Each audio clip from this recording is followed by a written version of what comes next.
लोकसभा जेबी cases लड़ रहा है, आपका दाम बढ़ गया, अब आप अपना तय कीजिए कितना में बिकिएगा कि नहीं बिकिएगा। आज तक 2 साल तक जेबी केसेस संगठन संघर्ष किया, कौन किसको पैसा दिया? सबका घर गया है ना, सबका घर गया है, सबका चैन गया है, पोस्टर बनवाया है, पेट्रोल भराया है। जयराम महतो के कहने पर किसी को कैंडिडेट दिया जाएगा, हमारे कहने पर कैंडिडेट दिया जाएगा, इसीलिए हम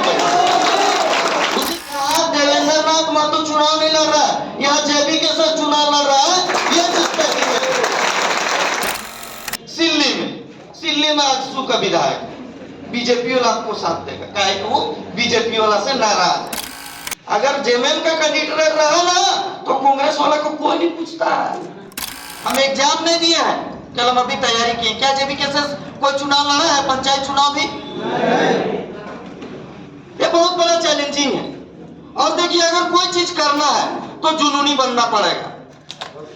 देवेंद्र जी को देखिए ना, खाने का ठिकाना ना, पहनने का, खाली पैर कहा तो कभी सिल्ली में तो कभी कहा, कोई ठिकाना नहीं। अगर आज इसने पहचान बनाया है तो इनके कर्मों का, कहीं इन्होंने खोया है, धन खोया है, कहीं इन्होंने धन खोया है, तब कहीं पहचान पाया है। और आप लोग सभी चीज को देख रहे, धनो चाहिए पहचानो चाहिए, कैसे होता है भाई? कहीं ना कहीं जुनूनी बनना पड़ेगा। अगर फतह करना है तो फॉर्मूला हम बताएंगे। अगर कोई यहाँ पर ही नहीं होगा किसी का एजेंट, फॉर्मूला तय है। नहीं, एक बात है, कहे कि आपका वेट लग गया। अगर जेबी केसेस कह दिया कि रांची लोकसभा लड़ रहा है, सबका दाम बढ़ जाएगा यहाँ। अब कहते कहते में बिकवा से के तैयार है, सच्चा है बात,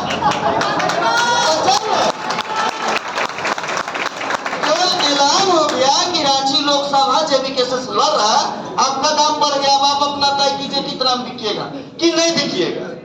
नहीं बिकिएगा तो फॉर्मूला तय है, नहीं बिकिएगा। अब यहाँ चैलेंजिंग है बाहरी सांसद संजय से, तो इचागढ़ में किसका विधायक है? जेएमएम का, तो उसका कैंडिडेट कौन होगा?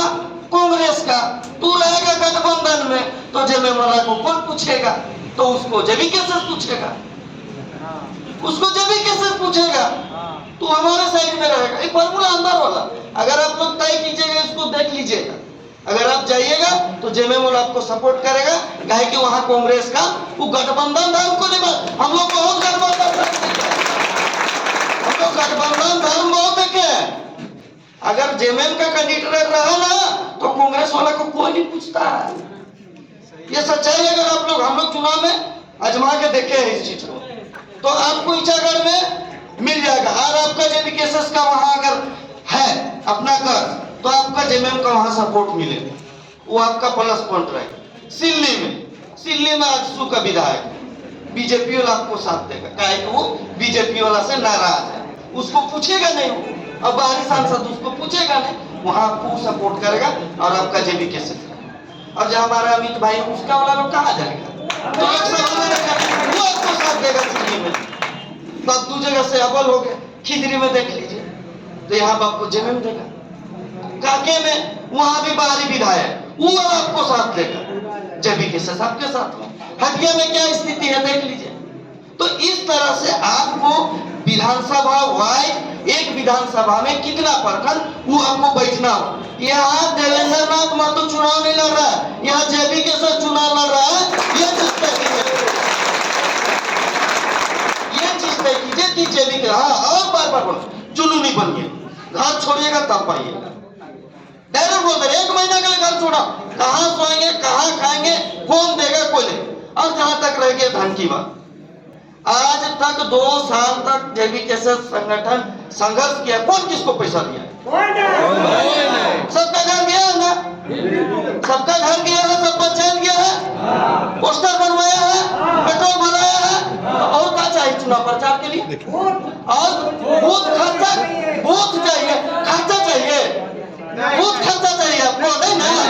तो फिर आप ऑलरेडी आप जेबी केसेस के लिए काम कर रहे हैं, अपना तेल डाल ही रहे हैं, ऑलरेडी आप जेबी केसेस का प्रचार कर चुके हैं, वही चीज तो करना है। यही बात है कि हम वोट के मांगेंगे, उस समय आदमी को जगा देते हैं। पैसा कहाँ लगता है भैया, जरा बता दी हमको। आपको बड़का बड़का पार्टी वाला बूथ खर्चा देता है, हम खुद अपने लिए चुनाव लड़ रहे हैं, तो बूथ खर्चा किसको चाहिए भैया? तो फिर चुनाव के लिए धन कहां से लग रहा है? लेकिन और फिर बोलेंगे जुनूनी बनना होगा तब कहीं होगा, जुनूनी बनिएगा तब कहीं होगा, कुछ ना कुछ त्याग कीजिएगा। बार बार बोले अगर आज जयराम महतो कुछ ना कुछ खोया है तब कहीं जाके आज चेहरा बना है।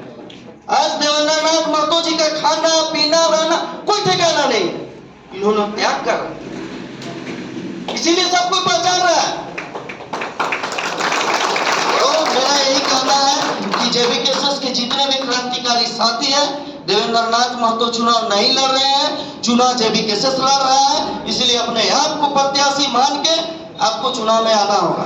और चूंकि मैं इस लोकसभा का है भी नहीं, मैं लोहरदगा लोकसभा का हूँ, लेकिन मैं केंद्रीय टीम में रहने के चलते आया भी आपका साथ देने के लिए, और हमेशा आपके साथ में हूँ।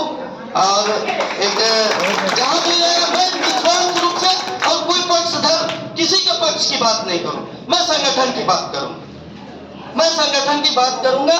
इसीलिए मैं किसी के पक्षधर या पक्षपात की कहानी मैं नहीं जानता।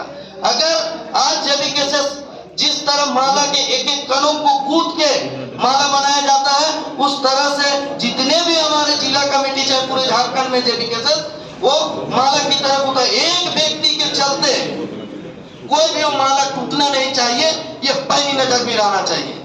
क्योंकि आपका वेट बढ़ेगा, बोले अगर ऐलान हो गया कि जेबीकेएसएस रांची लोकसभा लड़ रहा है, आपका वेट बढ़ेगा कि फलना प्रखंड में कौन काम कर रहा है, थोड़ा सा उसको आपका दाम आपको तय करना है।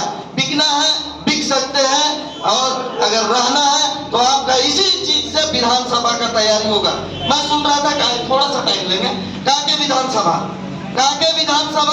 में आप तैयारी कीजिए, कल के डेट में आप तय कीजिएगा कि वहां का चुनाव कौन लड़ेगा, ठीक है?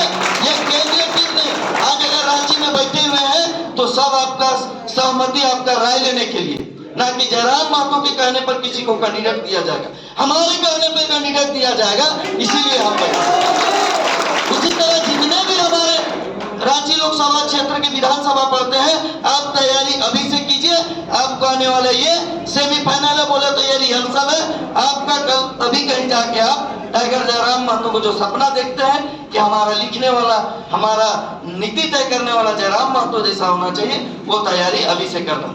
बहुत ना कहते हुए बहुत बहुत धन्यवाद, और मेरी बातों को आप सही में उतारेंगे ये विश्वास रखता हूँ, तब कहीं जाके हम लोकसभा फतह कर सकते हैं। बहुत बहुत धन्यवाद।